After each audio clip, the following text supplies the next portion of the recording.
What's up, everyone? It's Peter Tragos, the lawyer you know, and we have a complaint hot off the presses.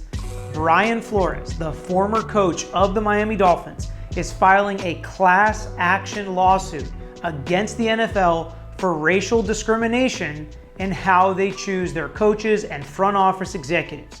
And this complaint is wild. So we're going to hit some highlights today. We're not going to read every word. We're not going to go through every single page, but I'm going to give a brief overview of what Brian Flores is alleging, because there are some crazy facts in this case, including text messages from Bill Belichick and drunk interviews from John Elway that we are going to talk about in this complaint. So if you guys are interested, this is a big complaint. This is a complex case with a lot of layers. So if you're interested, please make sure you hit the like button and comment below that you want me to follow along with this case. But for now, we're just going to jump in, do an overview, talk about it briefly so I can get into the comments and get into the discussion with you as to whether or not you think this case has merits. And if you haven't already, you see the logo below, click the subscribe button so you can follow our page in all the cases that we break down.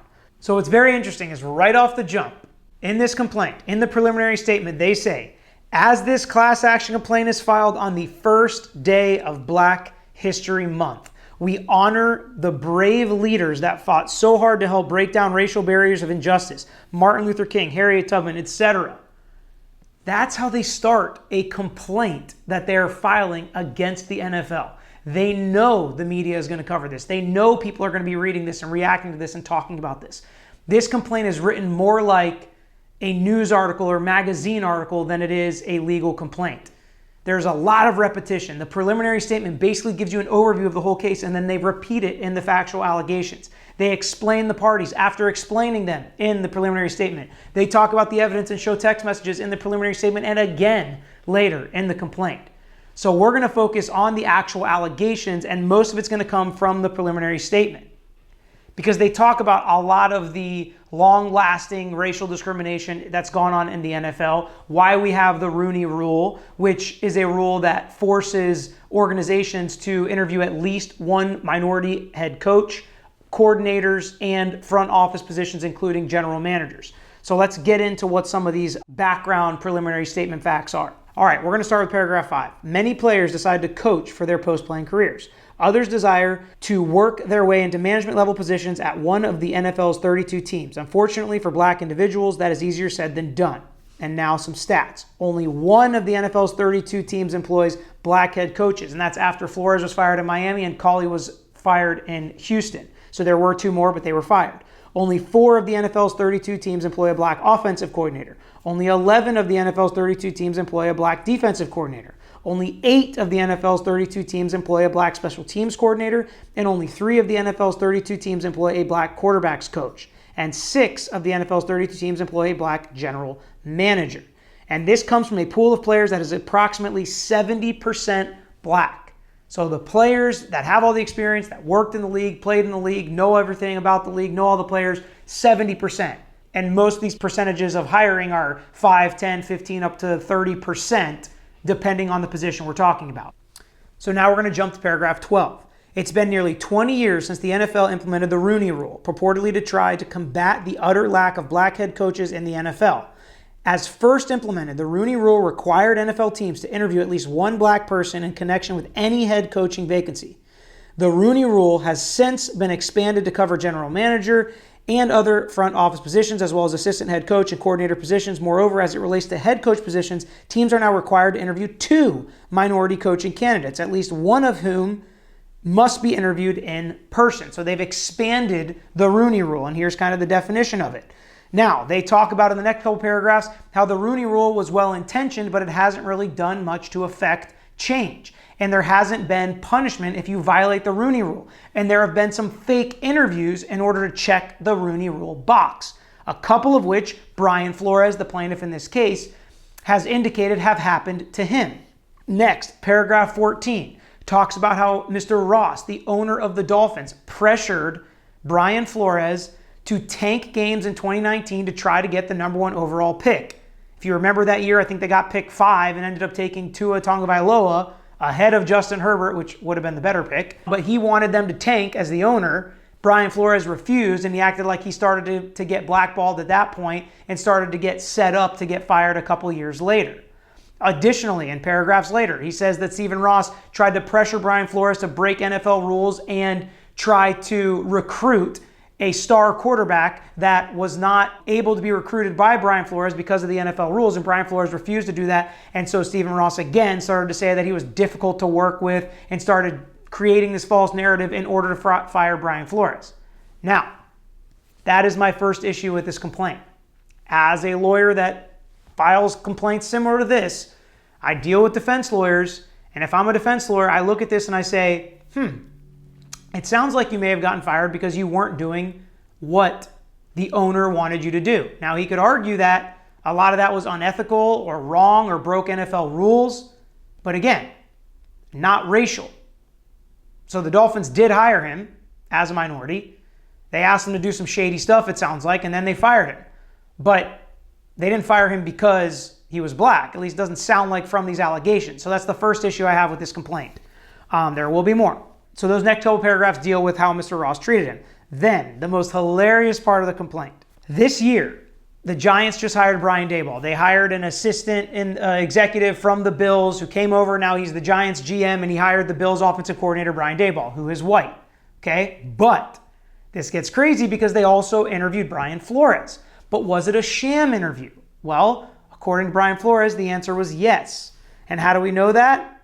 None other than Bill Belichick, head coach of the Patriots, where Brian Flores used to be the defensive coordinator. And he says, sounds like you have landed. Congrats. And Brian Flores says, did you hear something I didn't hear? And Bill Belichick said, Giants? Brian Flores said, I interview on Thursday. I think I have a shot at it. Bill Belichick said, got it. I hear from Buffalo and the New York Giants that you are their guy. Hope it works out if you want it to. And then Brian Flores said, that's definitely what I want. I hope you're right, Coach. Thank you. Coach, are you talking to Brian Flores or Brian Daboll? Just making sure. And Bill Belichick says, sorry, I effed this up. I double-checked and misread the text. I think they are naming Daboll. I'm sorry about that. BB. And Brian Flores says, thanks, Bill. So basically Bill Belichick is saying the Giants decided to hire Brian Daboll, but still interviewed Brian Flores because they have to under the Rooney Rule. And so it was a sham interview to check the box, and there should be discipline coming down for the New York Giants. And it's not going to, and that's why we need this lawsuit, because the NFL is discriminating against these minority coaches. That's just hilarious that he brings in Bill Belichick in his text messages. And again, to me, I'm looking at this, I'm thinking Brian Flores has to be done in the league at this point. If he's airing out private text messages between him and Bill Belichick, he's firing strays at everybody. So, I mean, I'm sure he's going to get paid, but we'll see what happens. So, incredibly, this was not Mr. Flores' first sham interview. That was only held in effort to comply with the Rooney Rule. In 2019, he scheduled an interview with the Denver Broncos. And then general manager John Elway showed up an hour late to the interview and looked completely disheveled, and it was obvious they'd been drinking heavily the night before. It was clear from the substance of the interview that interview only happened because of the Rooney Rule, and the Broncos never had any intention to consider him as a legitimate candidate for the job. Shortly after, Vic Fangio, a white man, was hired to be the head coach of the Broncos. So he's saying John Elway shows up drunk, basically, acting a fool at the interview because it was obvious it was just done for the Rooney Rule. Now, do I think that this is true? Probably.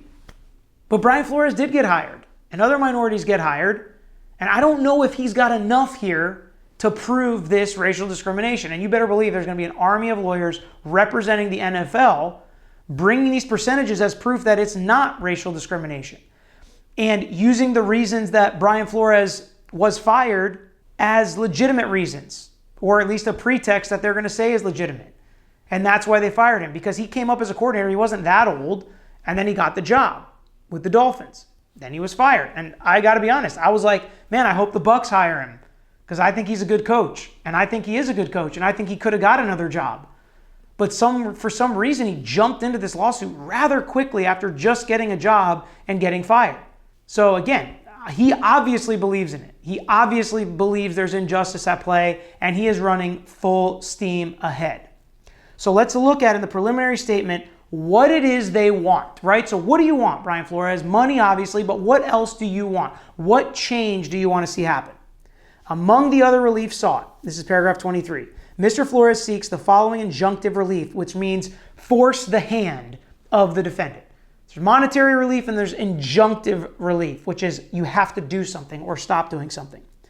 Increase the influence of black individuals in hiring and termination decisions for general manager, head coach, and offensive and defensive coordinator positions.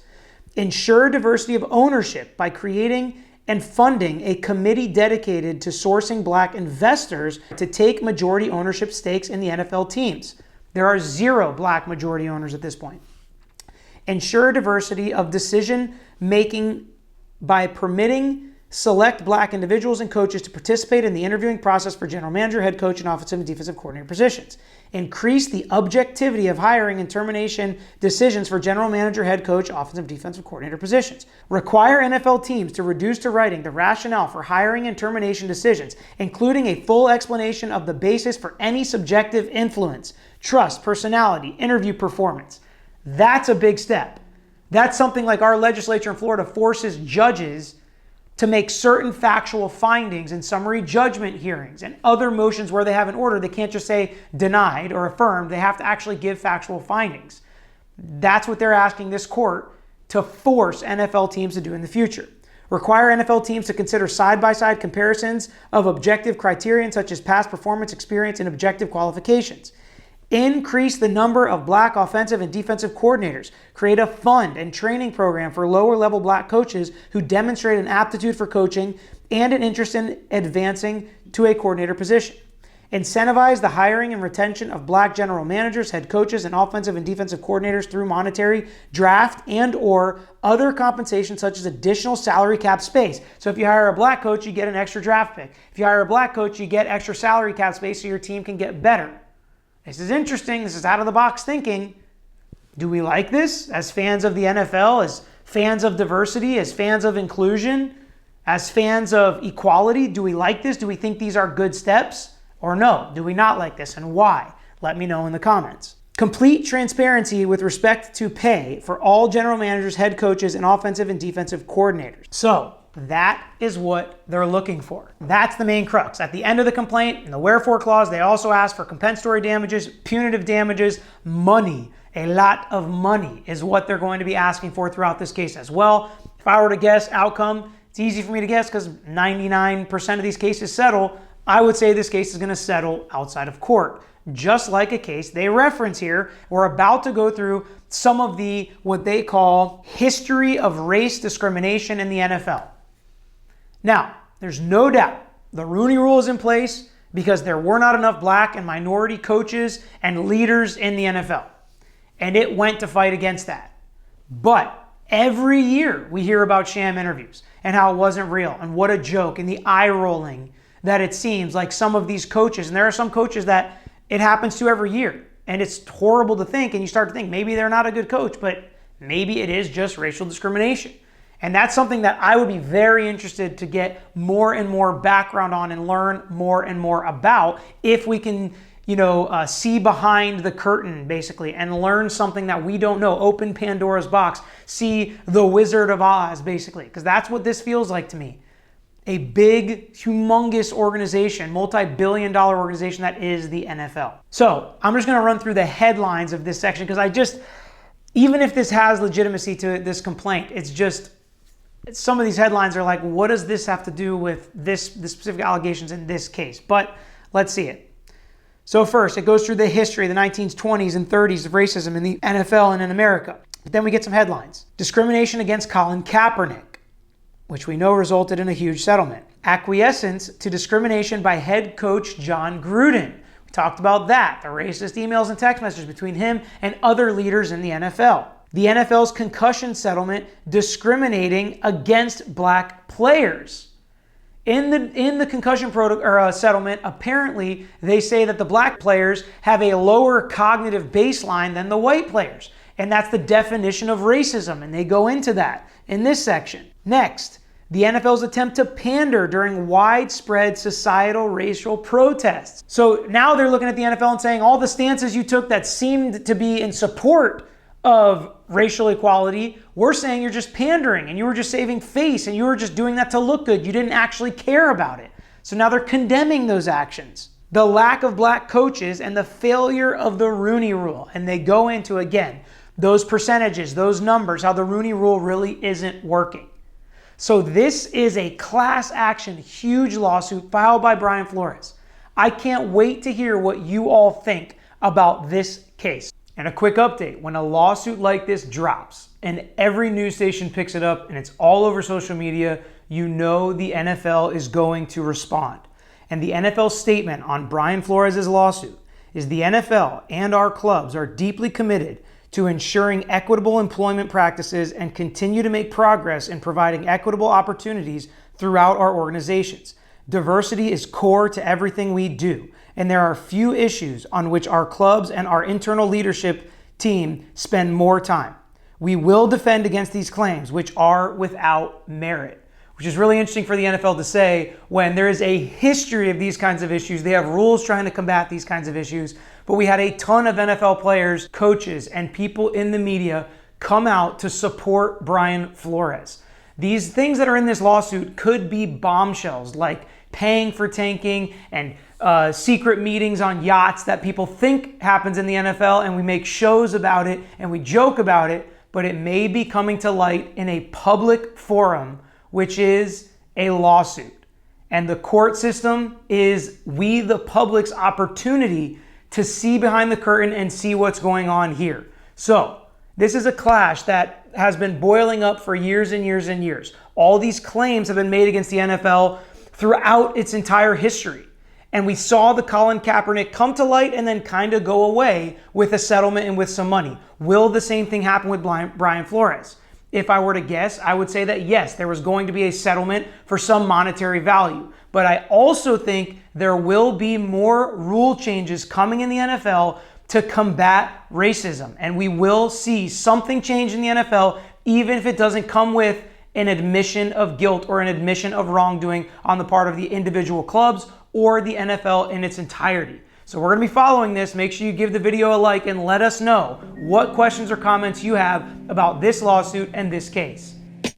Thanks for watching this episode of The Lawyer You Know. If you like this content, please share it with your friends. Make sure you subscribe to our page and like our videos. If you want some interaction, get in the comments and we'll be sure to get back to you. If you want to know any more information about our firm or this page, you can find out in the description or visit tragoslaw.com. We post multiple times throughout the week, so make sure you hit that bell so you can get the notification and not miss out on the next episode.